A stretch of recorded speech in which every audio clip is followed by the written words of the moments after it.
Okay, so the file you will need to work on is available on the H drive. So I'll just let you know what's going on here, right? So as you know, last week of the semester, the only topic that I haven't covered, I've covered additional topics as was requested, but the only topic I haven't covered in my course syllabus is the t-tests, right?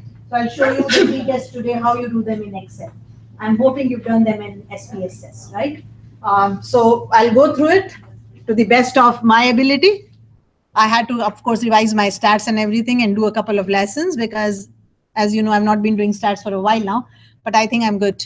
So if you have any questions that I can answer, I will. And if they're more statistical, maybe you can ask somebody who knows more statistics than I do. Okay, so some of your other professors, but it should work. So on the H drive and also on Blackboard, I've placed a file called under week 14 on H drive. I've placed a file called test.xlss, right? So please open it up and we'll go through it one by one. So we'll start with the one sample test, then go on to the paired and so on and so forth. So get ready with the file. There's nothing you have to do in it, but I'll show you how I did it, and then you can of course try it. Okay. So the aim here today is to kind of work with t-test, and as you know, t-test is a powerful test when you have to work with means. Do you want to compare the mean? Is the mean population this much? Are you comparing two samples from the same population, saying, oh, are the means the same? Are you trying to see if the mean has changed from the previous value to a new value?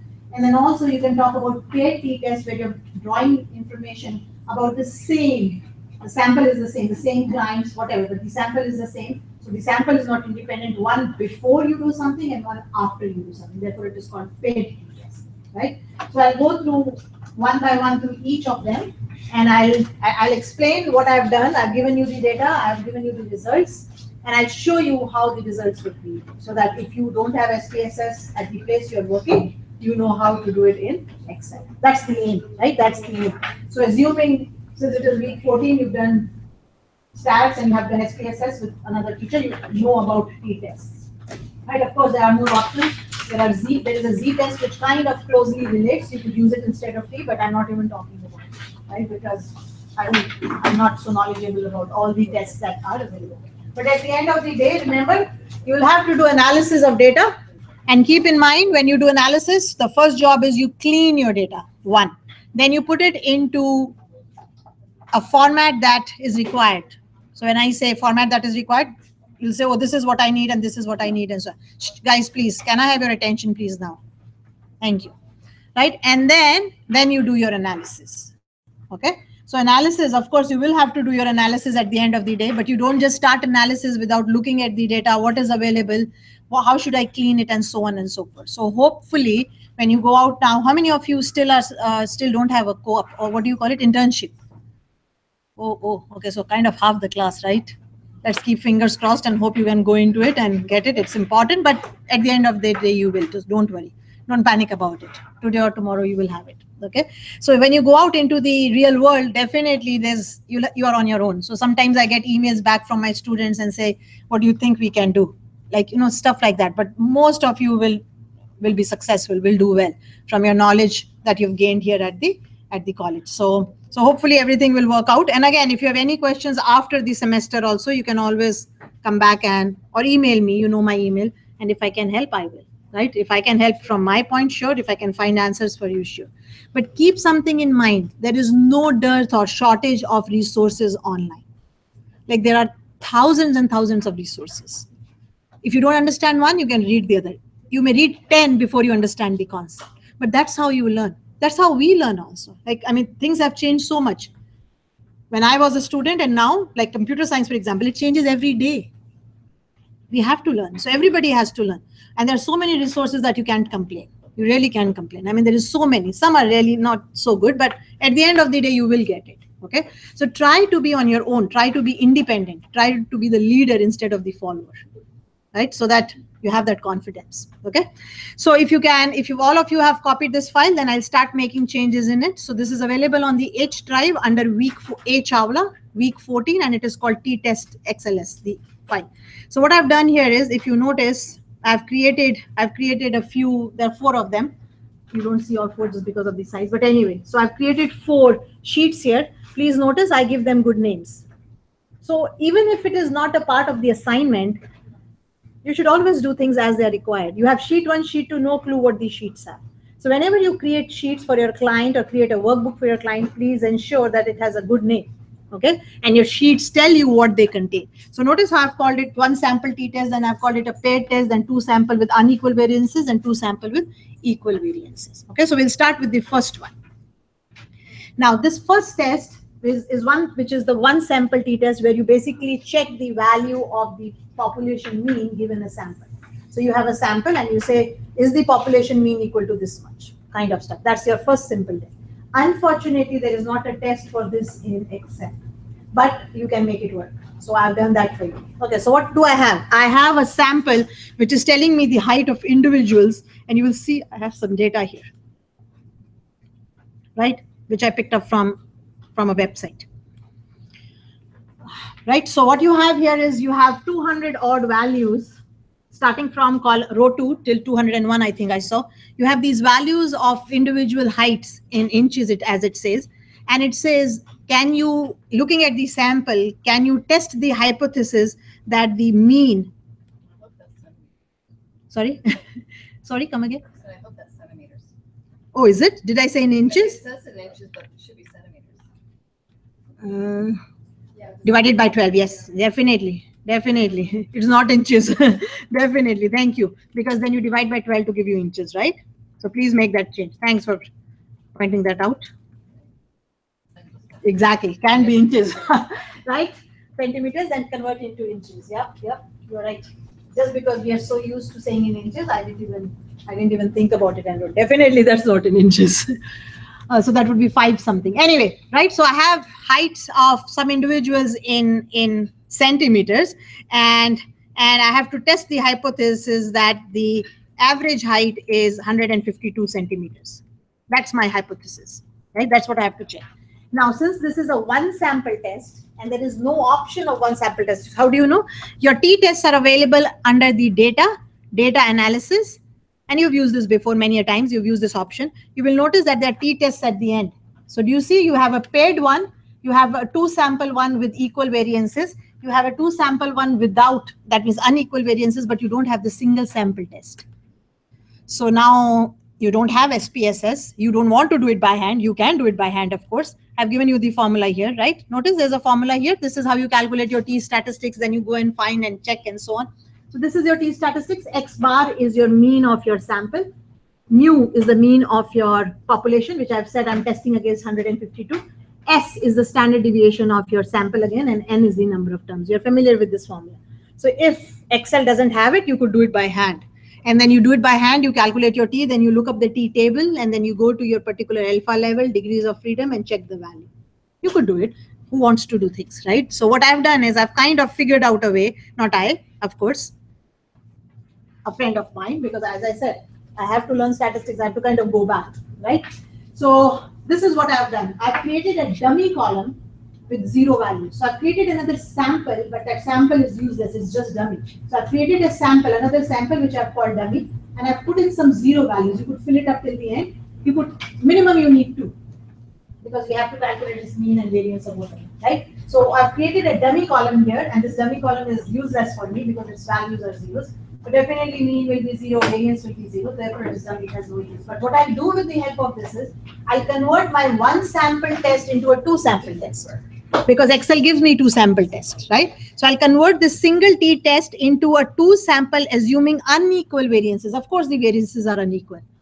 You can see it right away. The second dummy one will, the mean is 0, so variance is all 0, right? So it is, of course, unequal.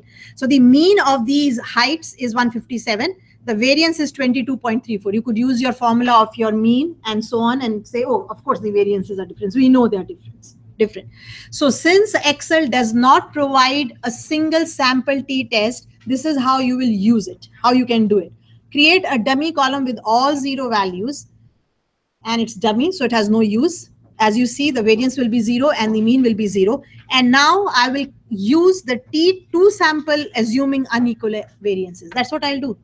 Variances are unequal, right? So how do I do it? So what is my null hypothesis and what is my alternative hypothesis? So my null hypothesis says that the mean is 152. That's what I'm checking at. Means I forgot my hypothesis here. No big deal, right? So I'm saying that the population mean of height is 152 centimeters. And my alternative is it is not 152 centimeters. And now how do I do it? What is the test I do? I can, of course, as I said, you can always calculate it by hand and do it, but here is how you do it. So this chart is coming from here. So I'm going to do it again in front of you. Okay. So now go to data analysis, go to your sample to sample assuming unequal variances. That's what we are doing. The variances are unequal, right? You can see. You don't even have to calculate it. But your first step would be to calculate the variances of two samples and compare them. Maybe you don't even have to because the second one we know is the same. So definitely they are different. The first one will definitely be non-zero. And then you say an OK. So are you following me? This is what I've done. This is how the table is available. Do an OK. Now it says, OK, what's your first range? So your first range, if you remember, and if you don't, it is A2 to A201, but you can always select it. OK. So your first range is A2 to A102. For your information, you can double check. I think 201 is what we saw when I was showing you the data. There are 200 entries. Here it is. If you kind of go here, notice here it is. It starts from here. Like it was a long one, so I wrote it, but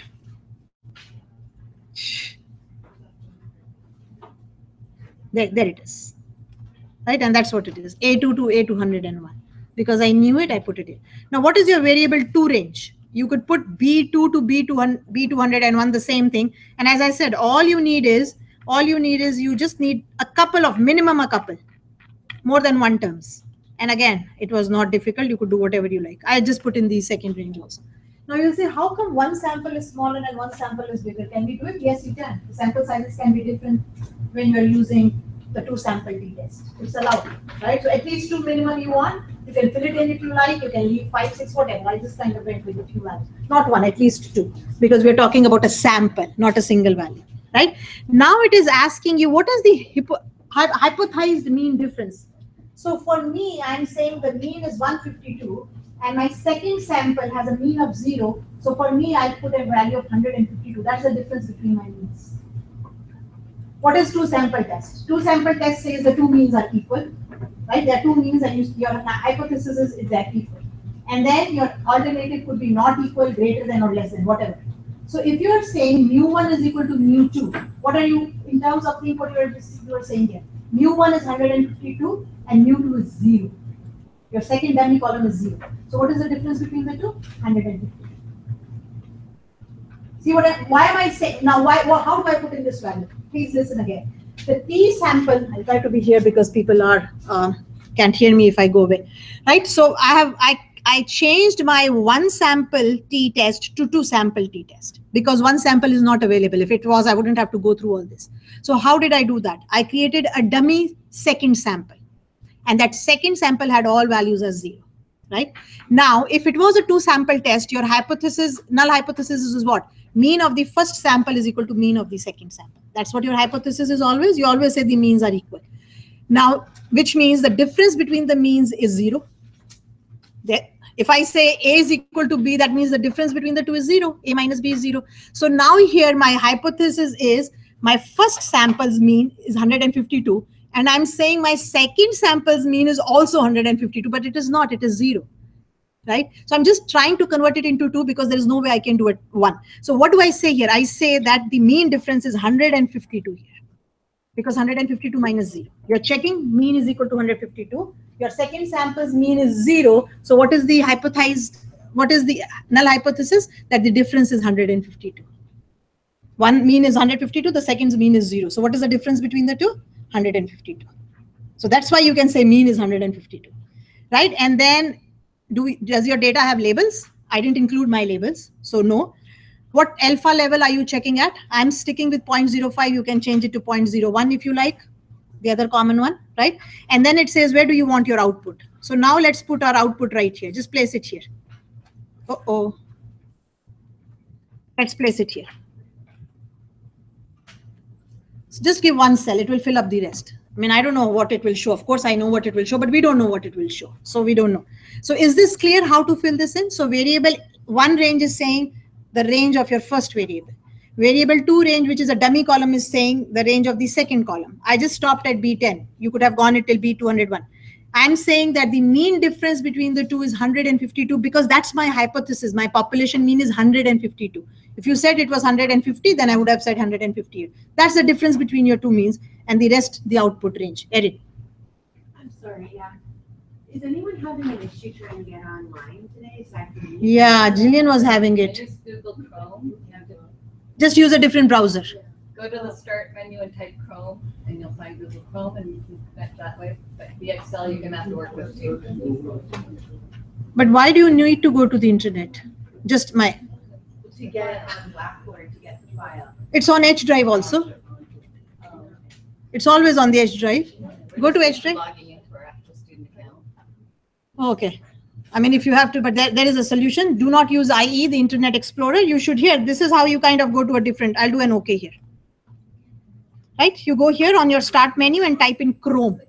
That should be another one. Erin, if you go to your start menu and type in Chrome here, it should come up. Okay, so here is what my value is. Do you notice something? Now I removed my second column because it was not making sense. So I removed my variable 2 from my output because, as I said, that was a dummy one, right? So what do you have here? You have a mean of 157.3. You have a variance of 22 point, and notice variable 2 means your second sample. Okay. Now your second sample, I removed it from here just because, as I said, it was a dummy one. But I have the same chart, right? So I have the same chart. Guys, can we do this, please? And then, yes. Could you just repeat How I got this? No, the 152. The 152. Okay, what is your hypothesis? Your hypothesis is that my population mean is 152. So 152 minus 0 is 152. And what do you have that? But that's what you're testing. Okay. I just cut it up. No, it will always be given to you, right? So it will say, here is my sample data. Do you think that the average height of is 150? It will always be given, right? Like that's what you test. You always have, this is your single sample test, single t test against a mean. That's what we are doing. A t test to check if the population mean is what you are saying it is. So I am saying my population mean is 152. You will be given this value. Your client will say, oh, I want to check if my mean sales is $100,000 or whatever, right? So this value will always be given. Okay, so that 152 minus 0 was the hypothesized difference. Your hypothesis is 152, your second sample is 0, the difference is this. Make sense? So what you have is this table, which I've kind of made it a little neater and placed here. I removed my second column because I didn't need it. It was a dummy column, and this is what I have. Now can you interpret it? Now let's interpret the result. The mean of my, so this is the statistics and this is your height, right? This is a mean height or whatever. So you can say height here if you like. Right? So the mean is 157, the variance is 22, observations are 200, the hypothesized mean is 152. That's what you're saying my hypothesis is, right? That's why you see a 152 here, because you entered it there. The degrees of freedom, 199, 200 minus 1. The t statistics, you'll see there is a one tail one and there is a two tail one. So there are three values. You see a t stat, you see a t critical one tail, you see a t critical two tail. Why have I used two tail? Because I'm saying I'm using a two tail. I'm saying mu is equal to 152 and I'm saying mu is not equal to 1. I'm not saying it is greater than or less than. I'm saying not equal. So when you have a not equal, you use the two tail t test. When you use a greater than or less than, you use the single tail. So now if you look at the value of p, which I've highlighted, definitely that value is much less than 0.05. Right? That value is less than 0.05. E to the power of minus 37 means there are 35 zeros before it. That E means 10 to the power of minus 37. It's a scientific notation, right? So this says 3.75 multiplied by 10 to the power of minus 37 means dividing by 10 to the power of 37, you have 36 zeros. So definitely that value is less than 0.05. So if it is less than 0.05, you reject your hypothesis. So if you reject your hypothesis, you've rejected that hypothesis and you've said, oh, the mean is not equal to 152, and it is not equal to 1. Right? So that's your first one sample t test using Excel. So it is not available. You will figure it out. And that figuring is so easy. Just create a dummy column with all zeros. Now you can convert a 1 sample test into a 2 sample test. But the only thing that you have to remember, which is very important, is that your hypothesized mean that you enter when you do a 2 sample test, please see that you enter the right value. I said 152 there because that was the difference between mean and the second mean. That's important. If you mess that up, of course your answers will mess up, right? So if you go to data and here, this is what we did.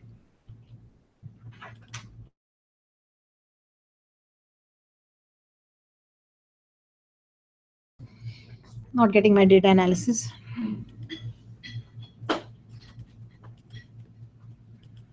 There, right? So when you do this, and again, please notice the one I've used. I've said 2 sample assuming unequal variances. That's important. You don't have to pick up the equal variances. Their variances are not equal.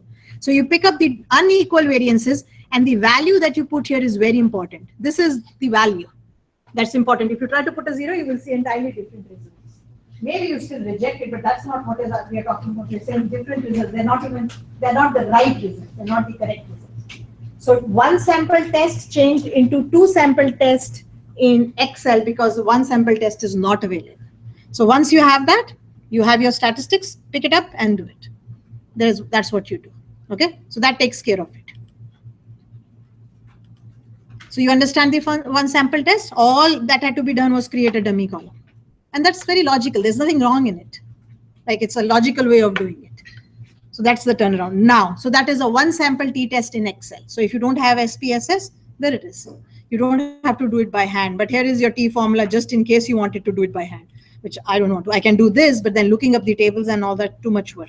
Right? So I reject my using the 2 tail because my hypothesis is not equal to 152. You could have done mu is greater than 152. You could have done mu is less than 152. And that way you could have got an idea. In that case, you use the T critical test. And you know, I mean, I don't know what the results will be. We can double check. We can change this into if I say if it is greater than and value there, null hypothesis is still rejected and your alternative will still be accepted. Right? So mu is not equal to 152 is not telling you a lot about it. You could have changed this 2 tail test into 1 single. Mu is greater than 152, or you could have said mu is less than 152. Whatever. Okay. Okay. Okay, so that's 1. Let's go to now the 2 sample ones, which are available. Now, what I've again given you, you will notice there are 2 of them. 2 samples have 2. You have a 2 sample with equal variances and you have 2 sample with unequal variances. 2 are available. I've given you an example of both of them, right? So you can pick up whatever you like, really doesn't matter. So let's pick up the unequal first. Right now, what I've done here is I've said that we have 2 colleges in Canada and maybe Ontario that I want to compare.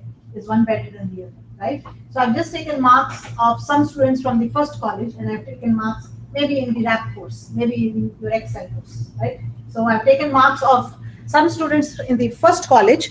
If you notice, it is under A, and I've taken some marks for the second. And notice the sample size can be different. In 2 sample tests, sample sizes can be different. Okay, now the assumptions. So these are the assumptions when you kind of work with a 2 sample, and I'm sure that you know about them. But again, since you've done t-test more than I've done it this semester. But here is the assumption, you need 2 independent categorical groups. So my 2 groups are marks in the first college, marks in the second college. It could be anything. It could have been, I don't know, something with males and females, right? Anything will do, okay? So, but you're talking about the same kind of data. So I'm saying marks in the first college and marks in the second college. That's what I'm comparing. So you need 2 independent categorical groups that represent your independent variable. And in my case, in the above example, I have taken college 1 and college 2 will be our independent variable. So there are marks for first college and marks in the second college, right? And then the second is assumption of normality, which is very important. So we should have actually first created a curve for these 2 samples and for the population and seen that is it a normal distribution. We are assuming that the distribution from which it is being taken, I mean, it's the same distribution, it's a normal distribution. Keep in mind, it's the same population. The population is what? Students from colleges in Ontario. So the population is the same. So the dependent variable should be approximately normally distributed. The dependent variable in our case is marks, and it is also usually on a continuous scale. Like time is also usually on a continuous scale. Marks are usually on a continuous scale from 0 to 100. So those are your assumptions. So let's look at the data. So what is my null hypothesis? I'm saying there is no difference in the performance of the 2 colleges.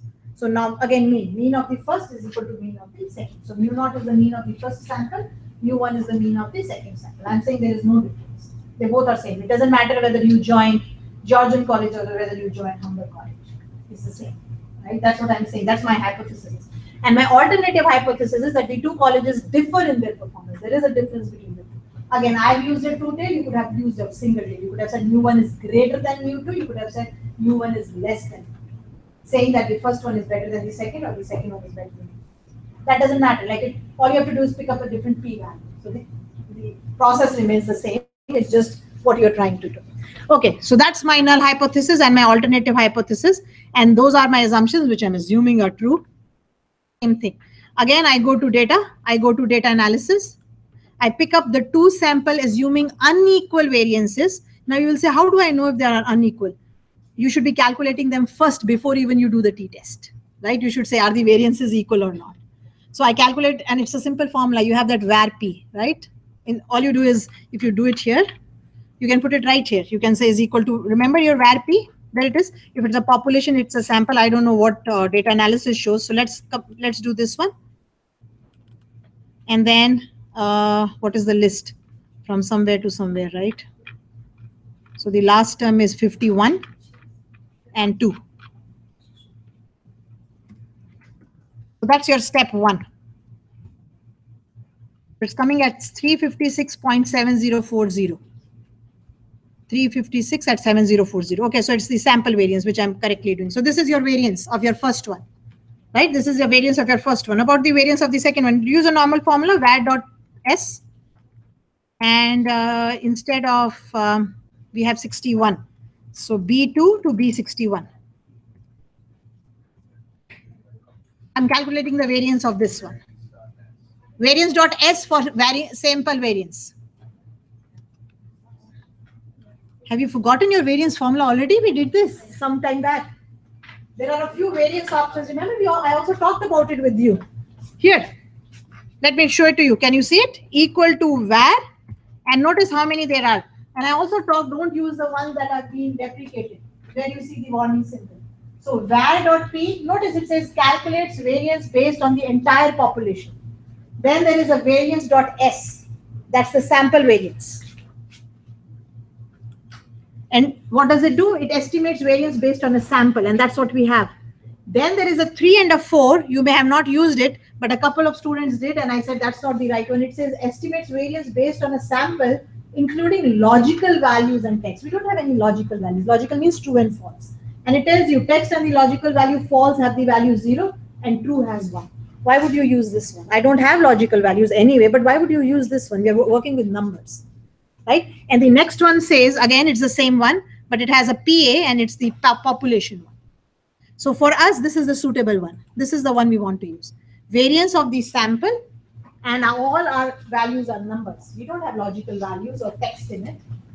You'll say, why would you have text and logical values? We don't know.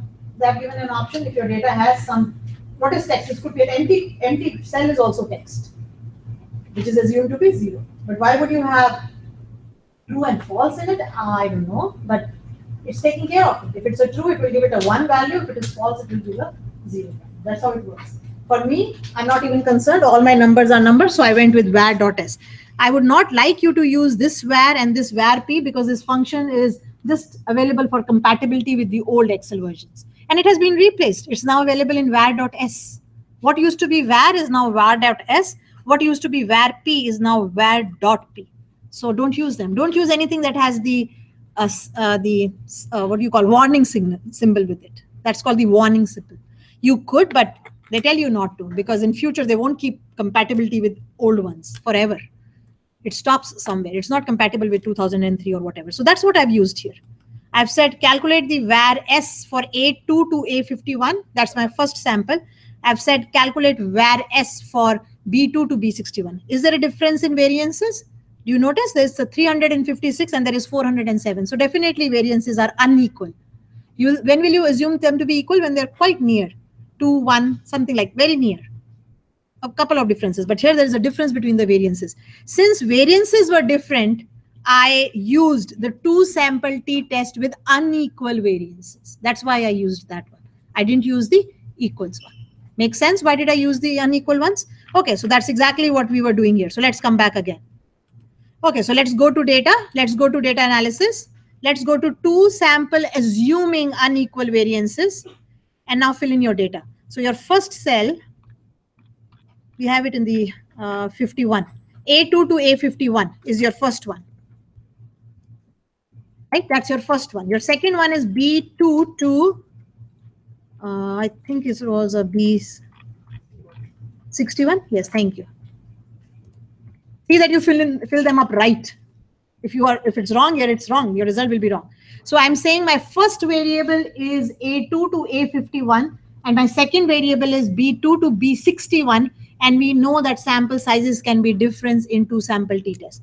Now, what should I enter here? You tell me. My hypothesis is that the mean of the first is equal to the mean of the second. So what is my difference? 0. This is important. What you fill in here is important.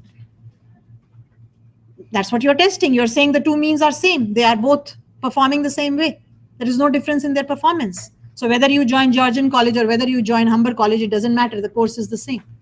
So since mu1 is equal to mu2, the difference is 0. In our first case, because it was a one sample test, the second sample was a dummy whose mean was 0. Therefore, 152 minus 0 was a 152. Here we have to say it's a 0. Would you like to change your alpha level? Sure. Change it to 0.01, whatever you like. Would you like to change your E18? Yeah, we'll have to change that E18 for sure because that's not working for us. We can just put it here. I've put it in H3. So I picked up the t-test with unequal variances. I picked that up. I put in the values of my two A's and B's, two variables, variable 1 and variable 2. My variable 1 is marks of college 1. My variable 2 is marks in college 2. I put in the hypothesized mean difference 0 because that's what I'm claiming. I'm claiming that mean 1 is equal to mean 2. Okay, that's the difference is 0. I left it at 0.05. You can change it to 0.01. 99% confidence interval. That's the common one, 95%. You can change it. And I said my output range is H3. Once I do this and do an OK, you will have the same table that I have. I just changed the variable 1, variable 2, and I called it statistics, made it neater. I could have made it more neater by showing two places after decimal. But I don't want to see something like this from you. That's what I'm emphasizing from day one. The output must be professional. I should look at the output and say, this is what you are showing. So variable 1 makes no sense, variable 2 makes no sense. I called them, then I said marks of the first college, marks of college 2, and I said this is the statistic. Right? So all it took was 1 minute. I made it a little neat, I gave them borders and so on, and that's it. It doesn't take any time at all. So now this table that I have here is this table that you see, just in a neater form. Now, let's look at what do we have to infer from it. I have again, so my alternative hypothesis is there is no difference. The null hypothesis is there is no difference, and the second one says the two colleges differ. Again, you could have done a two-tail test, right? You could have done a two-tail test. You could have said, oh, the first college is better. You could have said the second college is better. We are saying there is no difference. It doesn't matter where you join the college. Okay, now let's look at it. Let's look at the P2 tail test. So again, if it was one tail, I would have picked up this value, which is also greater than 0.05 anyway. And this is, but of course, the results will be different. But anyway, here it is, two-tail test, right? Do you see the value, 0.87? Is that value greater than 0.05? It is, right? Yes, it is. And I'm saying, oh, did I make something? I didn't follow it. Yeah, you always think, oh, am I right? Okay, so there it is. So there is the t value that was calculated. That is the probability that it lies, what you're claiming is right. And since you accept the null hypothesis, and this means there is no difference in the performance of the two colleges. So you could join either of the colleges. Right? So that's a two-sample test with unequal variances. So if you had data, and there is data always available, marks of RAPP students at Georgia and marks of RAPP students at, I don't know, some other college. And now you can make a decision again if you wanted to join some course in a college. If you had data, you could do a t-test and say, oh, this college is better than this. You could have said those colleges are the same. And you won't have to travel from Toronto to here. But anyway, okay, so that's two samples with unequal variances. Make sense to everybody? Right, let's go to the third one now. So I leave the rough ones here just because, but to show you that's how I got it. That's all I did.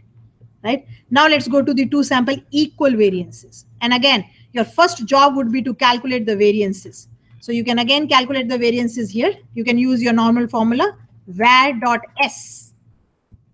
And then it's from A2, I'm assuming, because I'm hoping there will be a table, and A63. That's your variance. That's your variance. You can, if you also like, you can kind of put a variance here and make a. So, and again, in this one, you can put a variance. You'll say, what are these numbers? What do I see here in the last column? What do you see here is variance. And we can say sample variance if you like, because that makes more sense. So always see that you have your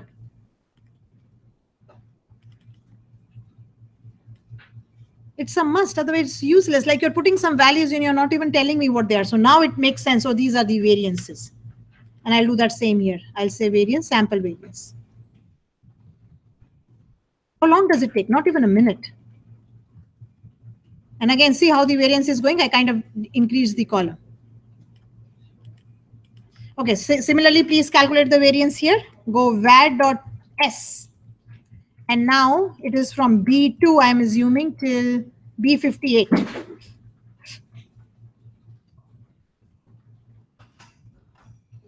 So I see a 1.08836162 and I see a 1.27. So the variances are almost equal. You see the variances are almost equal. So use your var.s formula. This one is using, see, you can always click on the formula and see if my data is right. So from A2 to A63. And this one, click here and you will see the data has been selected. That's how you kind of double check if you wanted to. Of course, you should always double check your answers. And again, if I wanted to format it, I'll just format it with 2 places of decimal. This looks quite untidy, right? So you can kind of format it. I haven't formatted anything because to me it was just looking at values. But you can always format it. 2 places are more than enough, or 3 or 4 maybe maximum. In money, you always do 2 places. In the other ones, it depends what you want to do. I mean, what's the error you're allowing? So I'm saying 0.0001 or something, then we'll need 5 places. So are the variances almost equal? Yep, they are. There is a 1.08 and there is a 1.27. Okay, now let's claim. What are we claiming? So what is this data? This data is about 2 drugs, drug A and drug B. It is doing a 2-sample test and saying drug A is more effective, and that's the sleep hours, right? That's the sleep hours. That when you took drug A, you were able to sleep for 9. Oh, my third row is looking very untidy because of that. And notice, if I see something like this, that is again untidiness. I could now increase the size of my columns F and E, and then I'll have, so it just looks untidy. It just doesn't look professional. And this is occurring because of this size here. Because I think I did a word wrap on it. So the other way would have been to remove the word wrap, and then it will kind of, and then take this one, remove the word wrap, and then do this. Right, so anything that looks untidy is, and oh, I see that I'll take my format painter, my borders are different. My upper border was just a little, I know these are small things, but they're very important small things. How you present your result is very important. I just did a format painter. My border was thicker on the first one.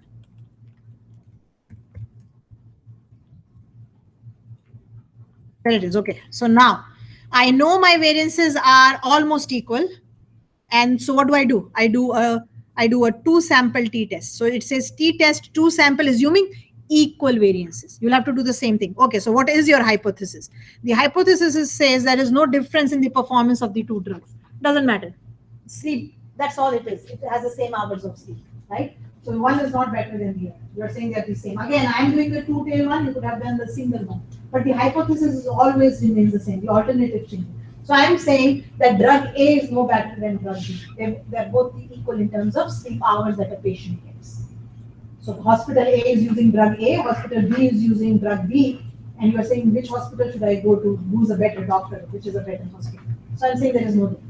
Okay, so that's my hypothesis. My hypothesis is that there is no difference in the performance of the 2 drugs, and the alternative is the 2 drugs differ in their performance. And again, you could have changed this to greater than or less than. You could have done whatever you like. You're saying, oh, the hospital one is better, or drug A is better than drug B, or drug B is better than drug A. You could have done that. I'm doing the two-tailed one. Okay, so what do I do? What we've been doing before. Okay, so again, go to data, go to your data analysis. Now choose the one which says to sample assuming equal variances. They're equal, the variances are equal, and do an OK. And fill up your variable A, your variable 2 range, and again your hypothesized difference will be 0. Hypothesized difference will be 0, and then alpha level if you want to change it, and output range where you want it. Right? So your variable A range will be what? Your variable A range will be this one. That's your first variable. Don't include the variance, please. Right? That's your first variable. What about your second one? Your second one is this one. Therefore, it's better to call them names. You know, it's better to do them once and then just use names. And that's my second one. Does it have labels? No. What is the hypothesized different? What are you saying? You're saying my means are equal. That's what you're saying. My means are equal. So if my means are equal, the difference is 0. That's what you're saying, right? And then where would you like your output to be? So I would like my output to be here. I mean, you can place it anywhere. I'm just placing it below so that you can see that. And I'll also see whether I've made any mistakes. You can always make mistakes, right? So I'm double checking that did I do the right thing, and I'll do an OK. Does that make sense? So what's your variable 1? Drug A. And what's your variable 2? Drug B. The ranges were different. Sample sizes can be different. They're talking about the same entity. Right? They're talking about the 2 drugs for sleep. And what's your mean difference is 0. That's what you are claiming. And then where is your output range? And do an OK. Do an OK. You should get the same result I have up there. Again, all I did was I kind of centered my heading. I changed the names of the variable, and I made it a little neater. All my borders look the same. They look as if they're coming from the same table. The same table doesn't look half is a different format and half is a different format or whatever, right? And again, I've written my assumptions here. The same assumptions that I wrote in 2 sample tests, I've written here, I've added another one. The variances of the dependent variable should be equal. So therefore, you're using the 2 sample with equal variances. So again, you're assuming that your 2 independent categorical variables are coming from the same population.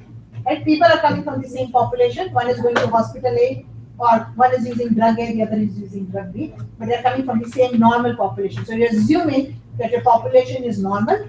You're getting 2 category of people from there. You're saying using drug A on one category, using drug B on the other set of patients, and you're claiming that they are no different. Drug A is same as drug B in sleeping apnea, right? So here are the assumptions. These are your normal assumptions for 2 sample t-test.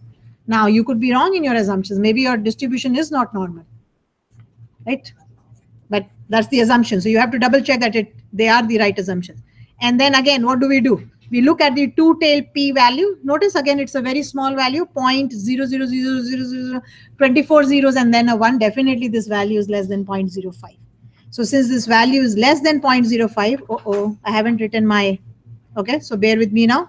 We'll have to just move this tables a little.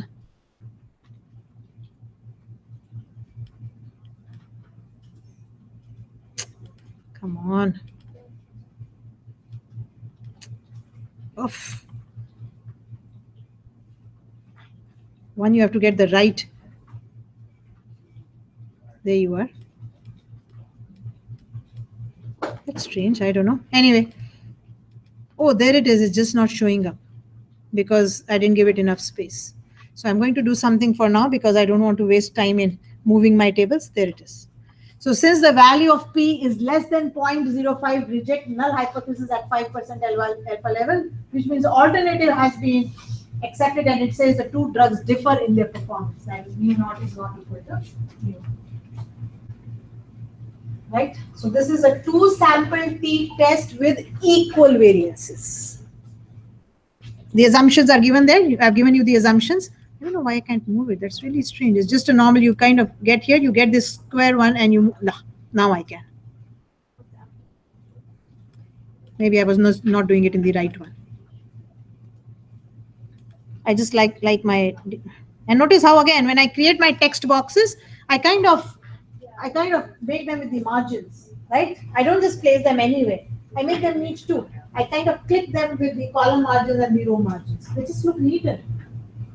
So all I did, this is just a text box, nothing else. There is an insert text box and it's nice and handy for giving your answers or writing something, and you will need it in today's assignment. I would like you to show your answer in a text box. It's not a big thing. You just go here, you go insert, you use your text box from here. Where are you, text box?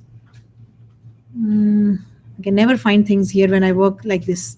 There, right? So you use a text box from here and you create a text box like this, whatever shape you want to create. And then you can start typing in it. That's how you create a text box, okay? So again, my alternative hypothesis has been accepted and it says the two drugs differ in their performance. Again, you could have said, the claim could be, oh, drug A says, hospital A says, oh, my drug is better. That could have been the alternative. Or B says, oh no, I'm better. Right? Your alternative hypothesis again could have been a single tail t-test. Okay, so there is the third one. Right? So this is a two sample t-test with equal variances. I'm assuming all this is available in SPSS also. Right? So the single one, we manipulated it to be a two tail. The two tails, the two sample is already, they're already available in Excel. The only thing you have to be careful is about, do I use the unequal variances or do I use the equal variances? How do you do that? Calculate the variance and see which one you have to use. If the variances are unequal, you use the unequal one. If the variances are almost equal, you use the equal one. For the one sample one, you create a dummy second sample with all zeros and you use the two sample with unequal variances. That's it. It's not a big job at all, right? You just have to understand which one to use. And lastly now is the last one, which is the paired one. And what does the paired one say? Oh, was I doing it at the, no, there is the paired one. Now here is data on the same patients. So how is a paired one different from a two sample one? A paired one is different from a two sample one because you're not talking about two independent samples. The sample is the same, but you're trying to do something before and after. So they're paired. The observations are paired. Therefore, it's called a t-paired. It's not a two sample. It's called t-paired t-test, right? So here is what you have here from me in this data is what it is saying is, again, some patients, all this is data from patients is because that's what I have, right, from my friend. So because I think she does some projects on all this analysis, but there are no names or nothing. So it's all called, nobody knows what we are talking about here. So the first column shows you the BP before drug. So what was your blood pressure before you took a drug? And then what was your blood pressure after you took that drug for 5 days or 10 days or for a month or 3 months, whatever it is. But here are two values. You're talking about the same patients. So here are set of patients. If you notice, I don't know how many, B2 to B19. So 18 patients. Please notice that here the sample size has to be equal. Your samples cannot be of different size. You're talking about the same sample, right? So you have said, okay, I'm going to test my drug on these 18 patients, right? So it is from A2 to A19. So there are 18 patients. I'm going to test my drug on the 18 patients. Here is the BP of the patient before he or she took the drug. And here is the BP of my patient after she took the drug for, as I said, it would be a week trial, a month trial. It should be usually 3 months or whatever. So here is the BP. So same patient. So paired test is used when your assumption is that, of course, they are the same patient. Okay. I'm not sure whether I've said it, but that's why it's called paired. You're talking about the same pair, right? So it's not two sample, it is a t-pair test. So what do? I say, oh, here are the values. And in this one, because it was very clear, I kind of made my alternative hypothesis a little different. So I couldn't find a symbol for D. I'll tell you do you know how to use the symbol? Maybe Cheryl knows it. She uses it a few I've seen. But how do you do this? If you want these symbols and you want to insert something, you can go to insert and here are some symbols that are available. You can get equations from here. You can get symbols from here. So I got my mu from here. I couldn't get the D as a subscript. I don't know. Any of you know? I know how to do it in Word. In Excel, can you put a super subscript and a subscript? I couldn't find. Where is it? For text, like if you want to have it, it's just under text. It's just under text. You know where you put your font colors and. Oh, under home? Yeah. Under what? Where did you say? Beside the pitch box. Font? Yep, just up. Right up there. There you go. This one? Yeah. Subscript by superscript. Oh God, and I'm thinking that's the size decrease and increase. I didn't even go and look at it. I'm saying, oh, that's increasing the size and decreasing the size. I can't believe this. Okay, so I had to, okay, so let's try that then. So mu is already there. If I want to say D, not the small d will do. And then all I do is I pick this up. And is that the super or the sub? No, see, it says decrease font size. Okay, so that's different than, Then what you see? no, this is Chrome. It's different in Chrome. It's different in Chrome. So But Excel is Excel. There should be a way of writing a subscript or a super subscript in Excel. go to format cells and subscript and superscript. Okay, so go to format cells. And where is format? Well, just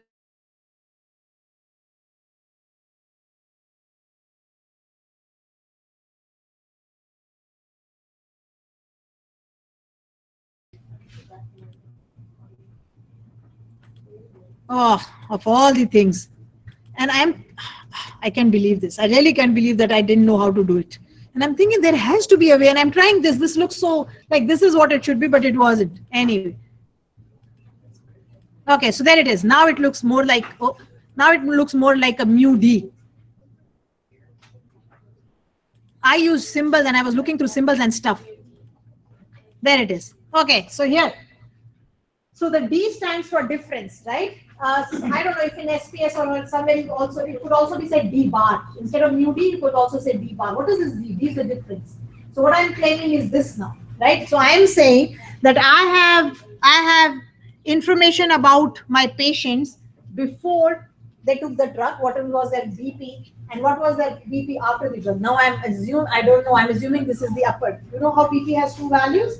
That like 180 by like 120 by 80 is your normal BP, your upper and lower, cyclostic and cyclostic and whatever it is called.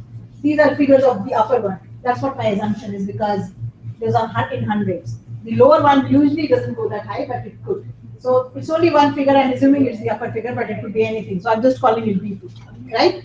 Okay, so that's the BP before the patient took the drug, and then his or her BP became that after the drug was taken for some time, administered for some time. And now my claim is, look at, I kind of made it a little different here. I thought I've been doing not equal. Let's change it. I'm saying that mu D is equal to 0, that there is no effect of the drug on the BP. The mean of the differences is 0. So what is your difference before minus after? So you can create a column called before minus after, right? And then you calculate their mean and you take absolute values or whatever, right? But that's the claim. You could have said mu 0 is equal to mu 1, the ones that I've written before. But paired t-tests usually talk in terms of pairwise differences. That's what it talks about. So therefore I called it mu D is equal to 0. So you could, that's when I was reading about it, that's what it recommended. It said you don't usually say mu X is equal to mu Y or mu naught is equal to mu 1 because you're not comparing means of two samples. You're comparing the mean of a sample. So you say mu D is equal to 0. Or you could say D bar. D with the bar, that's also mean. And you can say that D bar is equal to 0. So basically you are saying that there is no difference. There is no difference in my means. In a way, that's what I'm saying. Mu naught is equal to mu 1. It's just written like this. Mu D is equal to 0 or D bar is equal to 0. In the alternative one, I said, let me try something. Not mu D is greater than, mu D is greater than 0. The difference is greater than 0. So what am I saying? I'm saying that my blood pressure has gone down. The blood pressure of the patients has gone down. Therefore, your mu D will be greater than 0. Before minus after. Right? Before value is more, after value is less. The difference will be greater than 0. Is what I'm claiming. Right? And I could have used a not equal here when I looked at the data because the data was just 18 values. I said, oh, they've all gone down. Notice 158, 46, 53, 52, 45, 40, 48, 35, they've all gone down. So I said, let's make an alternative hypothesis which says that the drug is effective. That means the difference is greater than 0. And what is the difference? Before minus after. I mentioned it here. The difference is before minus after. That's why you are claiming. If it would have been opposite, I would have said mu D is less than 0. The blood pressure has risen. Or if I would have said, oh, it is the same, then I would have said mu D is not equal to 0. Right? So that's how you write it. So in this one, because I could see, I said, let's do a 2 critical one instead of a 1. Let's do the 1 tail one instead of the 2 tail one. So I am saying that there is no effect of the drug on the BP. The mean of differences is 0. Mu D is 0. But I'm saying, I'm claiming that No, there is a difference. The drug is effective in reducing the BP. And how will I say that? Mu D is greater than 0. The difference is greater than 0. And the difference is before minus after. So you're saying the difference is greater than 0. So you'll have to now use the pair test. So for pair test, what do? We'll do it again as I did it. You go to data. You go to data analysis, right? You choose t-test paired for means. Not the two sample ones, now the paired. The paired is available, right? All three tests are available. Do an OK. Fill up your cells.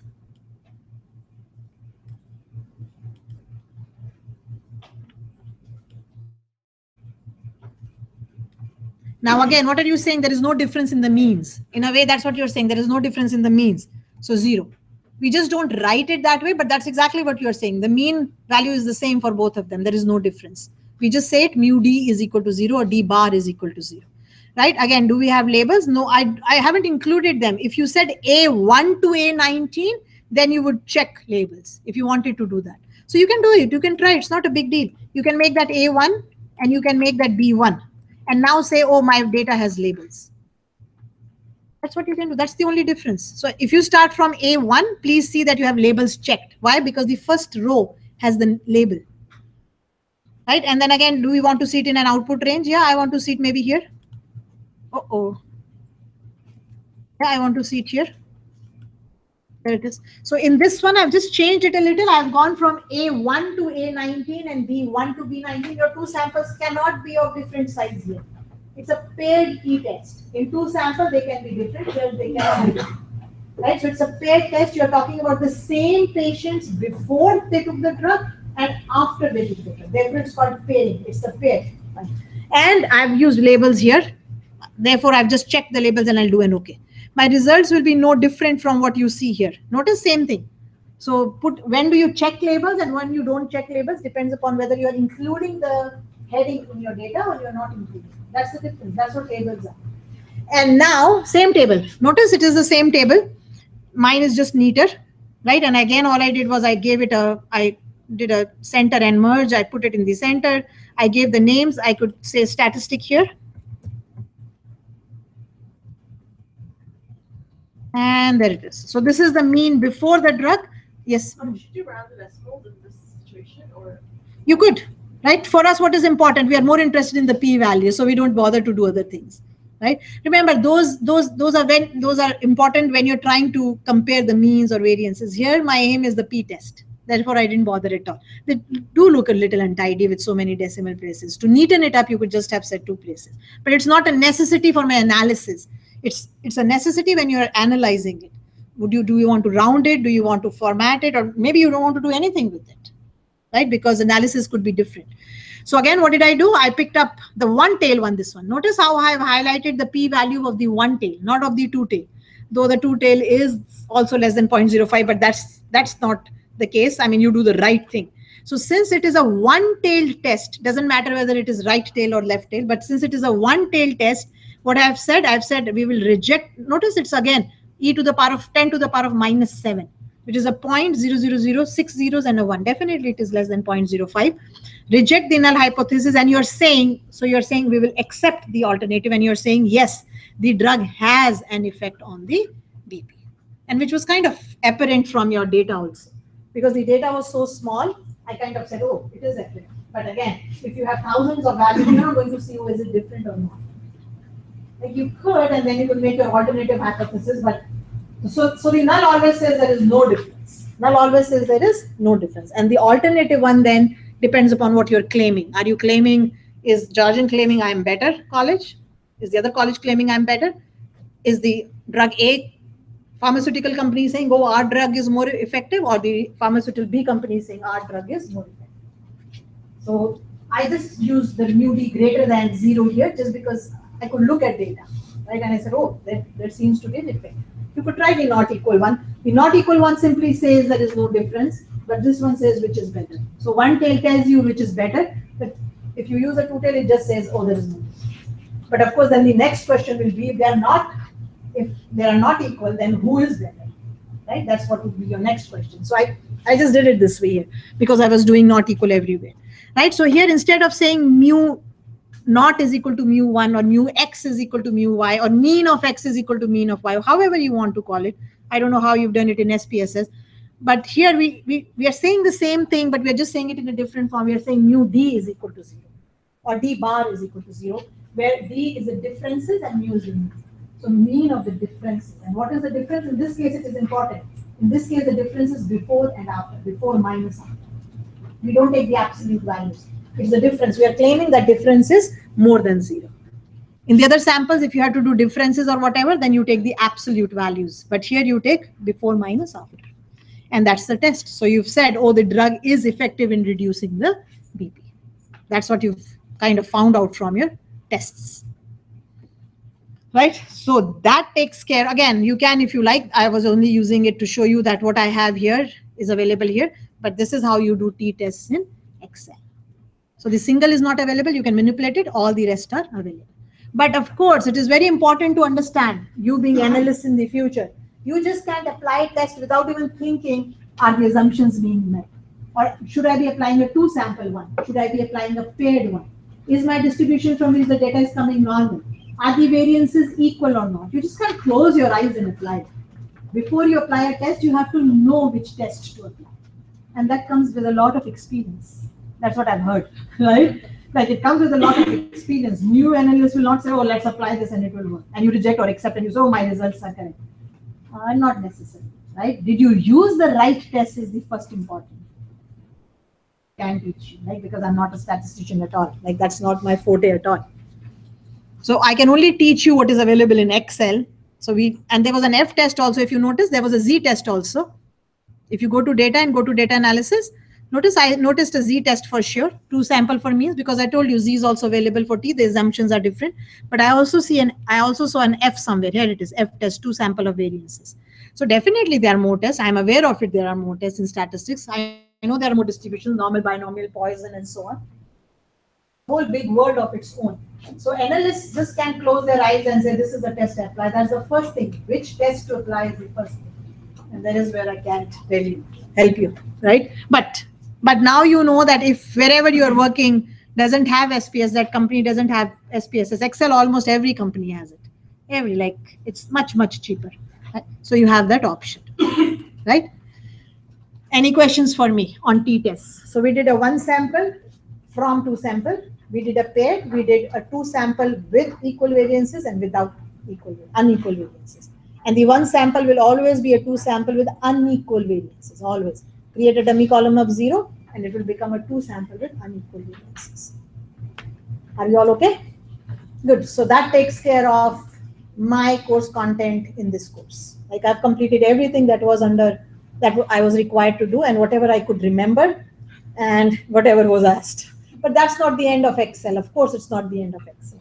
Right? There are so many more things you can do. When I saw it in somebody's assignment, I said, oh, let me tell it to others also. So there's so many things that you learn and may have not even learned, but that's how it is, right? So anything that came to my mind, whenever it came, I kind of spit it out. So like here, I mean, some small things, but they're all available. Now, your job today, 2 things you have to do for me. 1, you have to complete an in-class assignment before you leave.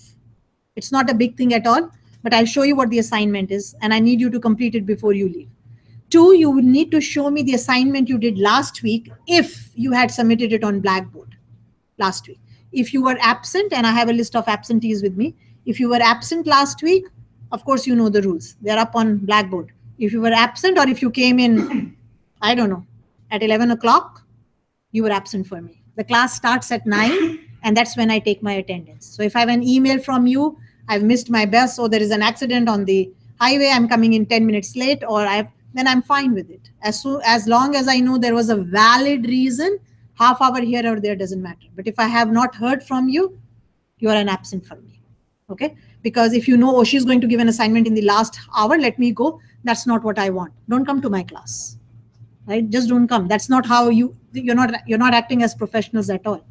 If that's all your aim is, to getting marks and passing, then I think you're in the wrong program. And you will learn in your own good time when you go out in the real world. Right? Okay, so what I'll do is, so this is about t-tests. Now, what I've created for you is a very general, because you haven't done kind of any analysis on your own yet What I've done for you is I've created a simple assignment that, again, I'm expecting you to give me good professional charts, please. And I've given you this, my feedback so many times in the semester that I'm kind of, as I said, it's up to you now. I can only try my best, right? But I cannot instill good habits into you if you don't want to.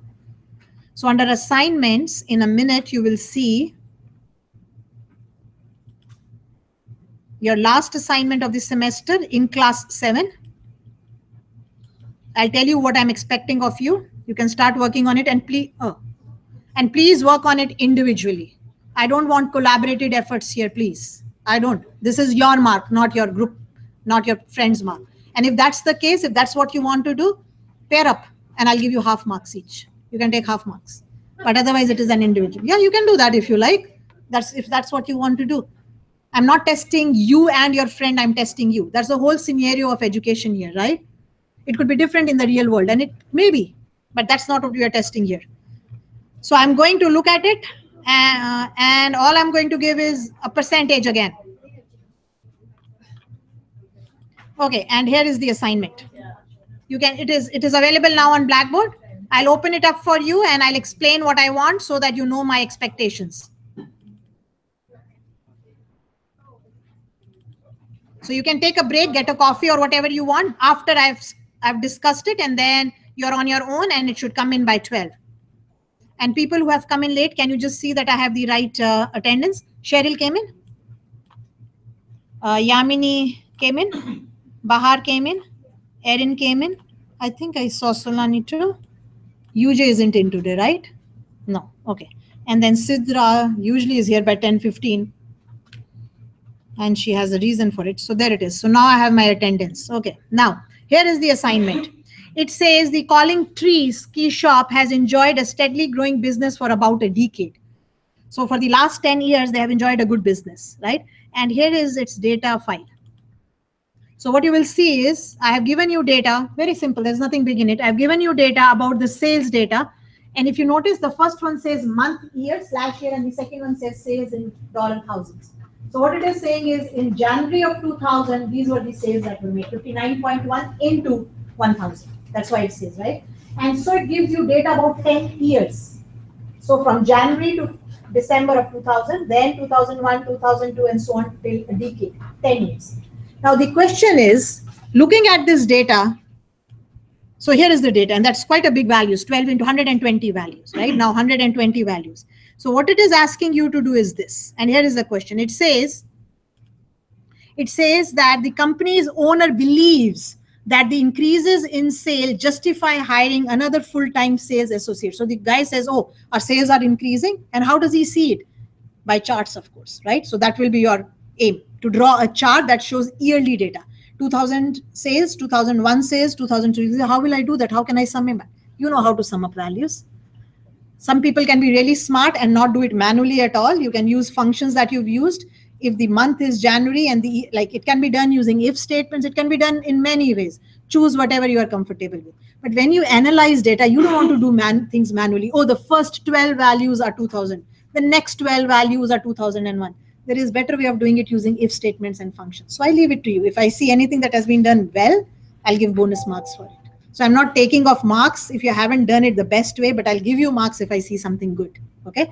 So the guy believes that owner believes that the increases in sales justify hiring another full-time, and the company accountant wants to take a more cautious approach. He's the accountant guy, hiring part-time extra staff if needed. Now, how is he saying? How is one saying yes, or we should hire somebody, and the accountant is saying no? This is how. The owner is looking at annual sales. So he has just the annual figures. Figures in 2000, 2001, 2002, bless you, 2003, 2004 until 9. He has these annual figures. He's just looking at annual figures. Whereas the accountant guy is looking at monthly figures. He's saying, oh, in January we have good sales, but in May it goes down. It's not a ski season, right? It again rises in September, then it falls in February again. For some reason we have more sales, and it's quite obvious. Think of it, it's a ski shop, right? It's a ski. So when you draw your graphs, you will be able to see this. So what I recommended is you draw two graphs, one for annual data and one for monthly data. So the annual data will show annual sales in 2001, 2002, 2003. And the monthly data will show all monthly sales in January, all monthly sales in February, all monthly sales in, so it's going month-wise. If you look at the two graphs, you will see something for sure. And you will say, oh, that makes sense. Sales are more in January, less in May. They are okay in July, high in December. You can look at the two data, right? And what I want you to do is analyze the data. I want you to analyze the data and provide answers to the following questions. Use a text box. It says, which data set should be used for making the hiring decision and why? So should you use the annual data or should you use the monthly data? And why? When you draw the graphs, you will know how to answer the why, right? And the second says, what hiring decision should be made? So if you're saying, oh, the annual data says it's been rising, and the owner is correct, we should hire full time. If the accountant is saying I'm right, and that's what you see from your analysis, you will say the accountant is right and we should hire part-time people in November, December, and January, for example. I'm just saying winter months because it's a ski shop, right? And now I've given you a hint. Of course, I've provided you with data. You can't analyze anything without data. But I'm saying to begin with, draw two well-labeled, professional, and informative time series graph. What do you mean by time series? Time and data. That's what a time series graph is. What is my time? In one, it's years, 2000, 2001, 2002, and so on. And the other, there could be months. You could draw it whatever you like, but it's a time series data. It depends upon time, right? Therefore, I've called it time series, or you can just say graphs. One for monthly data and one for annual data. This is how I thought I would do it, and that's how I've done it. Whatever you want. Add any more graphs or charts that may be needed for the analysis. I'll leave it to you. How you analyze is up to you. But this is the minimum I'm expecting. Otherwise, how will you compare annual data with monthly data? The owner is saying, oh, annual increases. The accountant is saying, please don't make a hurry decision like just looking at annual data. Look at the monthly data. So these two graphs definitely are required. And then all the graphs should have an appropriate title, correctly labeled axis, legend if required, and data labels if required. I don't want to read values. Oh, that looks like 102. Give me the data label and I can see that's 102, right? All this feedback has come back to you on every time you've done graphs. It's entirely up to you whether you want to follow the instructions or not. It's entirely up to you, right? You would need to talk to me, please. Okay. And then depending upon the graph, you can make your analysis and you can give me your answer. Please ensure that your answer is grammatically correct. English, write it in the Word document first, see that you have no spelling errors, and then paste it here if you like. Please write proper English and grammatically correct English. That's another thing you have to do. You can't, depend on your client. If your client understands English, that's what you have to give him. If your client understands French, that's what you have to give him. Right? You can't give him something that he doesn't understand. So I'm only expecting English from you because we all know how to speak English. Right? So that's what I want from you. So this is my recommendation. What you want to do is up to you. But this is absolutely an individual assignment. I see you guys talking too much to each other when you do your assignments. And these are assignments. You talk to me if you want. I've given you my ideas. This is what I think will work. If you have some extra, it's up to you. And as I said, if you use anything extra for calculating monthly data or whatever, annual data, and I see, oh, that's been done, I'll give you bonus marks. So I leave it to you. It's 10:20 now. The class finishes at 11:50. You can go and get yourself a coffee or take a 10-minute break if you want, but this is not more than an hour's work. You need to draw two graphs, analyze them, write your results. And I want them to be very clear.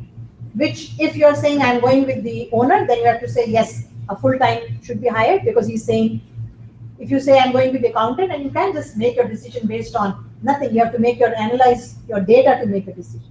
Then if you're saying, oh, we need a part-time worker, when? Part-time when?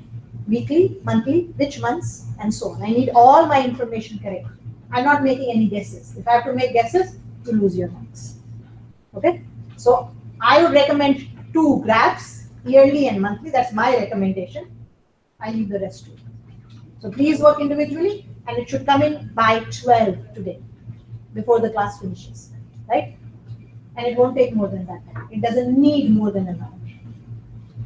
And I'll mark it and place your marks. All your marks, your final marks will be up on Blackboard by Wednesday, August 23rd, 4 p.m. That's my deadline, right? And you already know the weightage of your assignments before the mid-break. It was already on Blackboard. For the after one, I just distribute my marks equally between the 4 assignments you've done. Most probably that is what I'll do. You've done 4, including this one. These are 4 assignments after the reading week. I just distribute my 50% over the 4 assignments. If one is more than the other something, there will be a little, but definitely they're all available, all 10% for sure. So this is up to you. Finish and you can take a break, as I said. Okay? Yes, give me 1 minute. Let me just finish off my